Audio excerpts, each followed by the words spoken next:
Tu entends toujours parler des images et des antécédents d'une fonction, et bien tu sais quoi, on va faire juste des exemples de calcul d'images et d'antécédents et tu vas voir que c'est trop simple. Considérons une fonction f, d'accord, qui a x associe x au carré plus 2x. Et qu'on vous demande par exemple de calculer f de 3. En fait, c'est l'image de 3 par la fonction f. Il va falloir remplacer tous les x par 3. Bon ben on y va. Ça va faire 3 au carré plus 2 fois 3. Ça va nous faire 9 plus 6, ça fait 15. Ce qui veut dire que 15 est l'image de 3 par la fonction f. On peut te donner la phrase à l'oral. Là, je t'avais dit calculer f de 3, donc tu savais qu'il fallait remplacer x par 3. On aurait très bien pu te dire à l'oral, calculer l'image de moins 2 par la fonction f. Auquel cas, si on te dit ça, eh ben, c'est à toi de savoir que si tu veux calculer l'image de moins 2 par une fonction f, par celle-ci, tu dois remplacer x par moins 2. Et attention, quand il y a des carrés, c'est tout le moins 2 qui est au carré, plus 2 fois moins 2. Et on obtient donc 4 moins 4, oh, ça fait 0. Donc l'image de moins 2 par cette fonction est égale à 0. Et puis ensuite, arrive la question des antécédents. On peut des fois te demander, déterminer l'antécédent de 0 par la fonction f. Il va falloir que tu résolves l'équation f de x égale 0. Je fais exprès de prendre 0 parce qu'on a calculé f de moins 2, on avait trouvé 0. Ça veut dire que moins 2 était un antécédent, mais on va le retrouver par le calcul. Regarde, f de x égale 0, ce qui revient en fait à avoir x au carré plus 2x égale 0. Mais là, en fait, tu dois résoudre une équation. Oh purée! Mais pour déterminer un antécédent, il faut résoudre une équation. Pour résoudre une équation, tu as plein de cordes à ton arc, en fait, pour pouvoir faire ça. Ici, qu'est-ce qu'on se rend compte? Qu'elle est factorisable, en fait. Je peux factoriser cette expression par x. Ça va me faire x, facteur de x plus 2, égale 0. Mais c'est génial! J'ai une équation produit nul.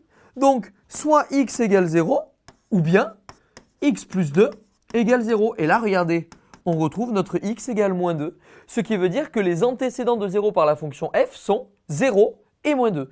Tu retiens que pour calculer l'image d'un nombre par une fonction, tu remplaces x par ce nombre et tu effectues le calcul. Pour déterminer un antécédent, tu résous l'équation, l'expression algébrique de la fonction égale le nombre dont on cherche le ou les antécédents par la fonction. La nouveauté en seconde sur les fonctions, je te la révèle tout de suite. La nouveauté, c'est le domaine de définition d'une fonction. C'est-à-dire, pour quelle valeur de x j'ai le droit de calculer une image. Et je vais te donner une méthode toute simple pour pouvoir les déterminer. La question que tu dois te poser, c'est quelles sont les valeurs que je ne peux pas prendre en fait. On pose le problème à l'envers. Je te donne un exemple facile. Si je considère la fonction f qui a x associe 1 sur x plus 2, je fais exprès de prendre quelque chose de simple. Pour quelle valeur de x il y a un problème? Vous savez qu'ici, on regarde la forme un peu de la fonction, on se rend compte qu'il y a un quotient. Qui dit quotient dit il ne faut surtout pas que ça vale 0 en bas. Donc en fait, il ne faut surtout pas que x plus 2 soit égal à 0, il faut que x plus 2 soit différent de 0. Mais si x plus 2 est différent de 0, ça veut dire qu'il faut que x soit différent de moins 2. Ça veut dire qu'ici que le domaine de définition de ma fonction, le domaine de définition de f, ça va être tous les nombres réels, tout le monde, sauf, j'enlève. Alors on peut l'écrire comme ça. On peut dire aussi que c'est r moins la valeur moins 2. Ça dépend les profs, ça dépend les bouquins. Les deux écritures fonctionnent. Là, je ne vais pas aller plus loin sur celle-ci, je vais t'en donner une un tout petit peu plus compliquée. Si maintenant je considère une fonction g, regardez bien, une fonction g qui a x associe racine carrée de 2x plus 3.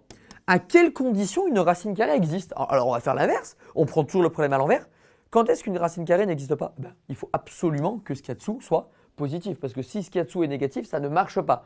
Donc en fait, on va chercher quand est-ce que ça est positif ou égal à 0. Racine de 0 fait 0. 2x plus 3 est supérieur ou égal à 0, ça revient à voir que 2x est plus grand que moins 3, et ça revient à voir que x est plus grand que moins 3 demi. Donc, le domaine de définition de la fonction g, c'est l'intervalle qui comprend toutes les valeurs réelles comprises entre moins 3 demi et plus l'infini. Et on a déterminé l'ensemble des valeurs de x pour lesquelles la fonction g peut avoir une image. Du moment que je vais prendre un nombre compris entre moins 3 demi et plus l'infini, l'image va exister. Si je prends un nombre plus petit, faisons l'exemple, si je prends un nombre plus petit, donc moins 2, 2 fois moins 2, moins 4 plus 3, moins 1. Racine de moins 1, interdit. Par contre, à partir de moins 3 demi, tout va fonctionner. Voilà comment on fait pour déterminer le domaine de définition d'une fonction. Soit on cherche là où les valeurs interdites, soit en fait on cherche quand est-ce que ça fonctionne. C'est pour ça que je te l'ai pris sur deux exemples différents. Tu es en seconde et tu dois absolument maîtriser la lecture graphique d'images et d'antécédents. C'est un grand classique, ça tombe au bac, même au baccalauréat, et il faut qu'en seconde tu sois calé là-dessus.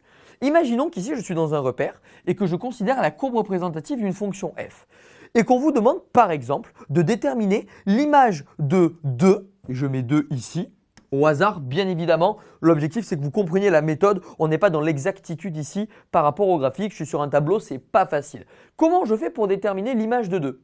Ça veut dire que si x vaut 2, ici déjà, c'est l'axe des abscisses, c'est l'axe des antécédents. Si je cherche l'image de 2, c'est que je connais l'antécédent. Et ici, vous aurez l'axe des f de x. Donc, comment je fais pour trouver l'image de 2 ? Déjà, je vais prendre une autre couleur et vous allez comprendre qu'il va falloir que j'aille rencontrer la courbe. Donc, quand x vaut 2, je vais rencontrer la courbe, j'arrive là et je regarde à quelle valeur sur l'axe des ordonnées, sur l'axe des images, cela correspond. À peu près, on va dire que là, j'ai moins 1, que là, j'ai moins 2. Donc, on peut dire approximativement que l'image de 2 par la fonction f ici, c'est moins 1,5. Maintenant, faisons le cheminement inverse. C'est-à-dire que je vais changer de couleur et je vais vous demander de me trouver par exemple les antécédents de 1 par la fonction f. Sachant que 1, on va le mettre ici. Donc si je cherche les antécédents de 1, ça veut dire que 1 c'est une image. Donc ça veut dire que je suis sur l'axe des ordonnées et que je cherche les valeurs de x, c'est la définition d'un antécédent, une valeur de x pour laquelle l'image est égale à 1.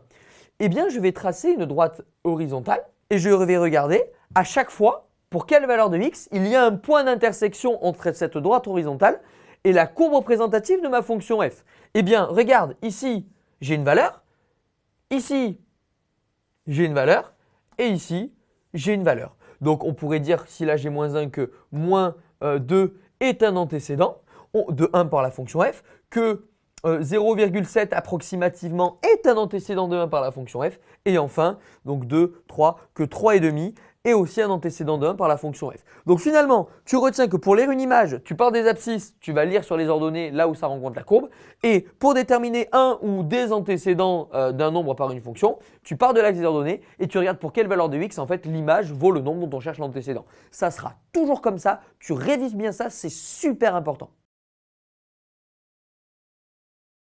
C'est pas facile ce qu'on va faire. Il va falloir qu'on apprenne dans cette vidéo à vérifier qu'un point il appartient bien à la courbe représentative d'une fonction. Petit rappel pour te mettre dans le bain. Imaginons que je considère ici la courbe représentative d'une fonction f, d'accord ? Donc là, on a les x, ici on a les f de x. Et que je considère un point d'abscisse x0. Quelle va être l'ordonnée de ce point ? Ben ouais, tu as raison, ça va être f de x0. Forcément, c'est l'image de l'abscisse par la fonction f, puisque le point A, il appartient, on a dit que ce point, il appartenait à la courbe de la fonction. Donc, si un point appartient à la courbe d'une fonction, eh ben, son abscisse, s'il a un abscisse donné, son ordonnée, c'est l'image de l'abscisse par la fonction f. Pour vérifier qu'un point appartient à la courbe représentative d'une fonction, eh bien, il va falloir vérifier que l'ordonnée du point, c'est bien l'image de l'abscisse par la fonction f. Faisons un exemple. Si je considère la fonction f qui a x associe x carré plus 1, et je vous dis, est-ce que le point de coordonnées 2, 5 appartient à la courbe de f ? On peut conclure que le point de coordonnées 2, 5 appartient à la courbe de f que si, lorsque je vais remplacer x par 2 dans l'expression algébrique de la fonction, eh bien, l'image vaudra 5. Vérifions. Je calcule f de 2. f de 2, c'est 2 au carré plus 1.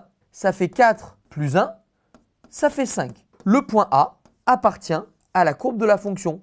Car en fait, le point A, on aurait pu dire qu'il pouvait s'écrire 2 f de 2. On fait un exemple avec un point B. Est-ce que le point B de coordonnées 3, 9 appartient à la courbe de la fonction ? Eh bien, on va calculer f de 3. f de 3 va me faire 3 au carré plus 1. Je vais obtenir 10. 10 est différent du 9 que je devrais obtenir si c'était le cas. Donc, je peux affirmer que le point B n'appartient pas à la courbe représentative de la fonction. Donc finalement, pour vérifier qu'un point appartient à la courbe d'une fonction, tu n'as qu'à faire un calcul d'image. C'est un simple calcul d'image et ensuite comparer avec l'ordonnée du point. Grâce à ça, tu es sûr d'avoir tous les points si ton prof te met ça en interrogation la prochaine fois qu'il te fait une interro.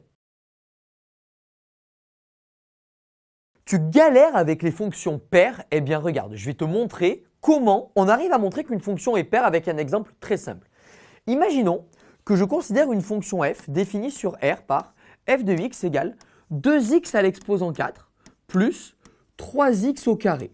Et j'ai envie de démontrer que cette fonction est paire. Donc déjà, je vous ai dit que la fonction f, elle était définie sur R et que R, on sait que c'est un ensemble symétrique par rapport à 0. Ça veut dire que quel que soit le nombre que vous allez prendre dans R, son opposé, moins x, est aussi dans R. Donc si x est dans R, moins x est dans R. Donc, première chose à vérifier. Donc je vais calculer f de moins x. D'accord? Je vous rappelle qu'une fonction est paire. Si quand je prends x dans le domaine de définition, moins x appartient aussi au domaine de définition de la fonction, c'est le cas quand c'est R. Et quand je calcule l'image de moins x, il faut que je récupère f de x. Si f de moins x égale f de x, je peux conclure que la fonction est paire. Bon, je calcule f de moins x, qui revient en fait à calculer l'image de moins x par la fonction f, c'est-à-dire remplacer tous les x par moins x. On y va, c'est pas compliqué. Ça fait 2 fois moins x à l'exposant 4 plus 3 fois moins x au carré.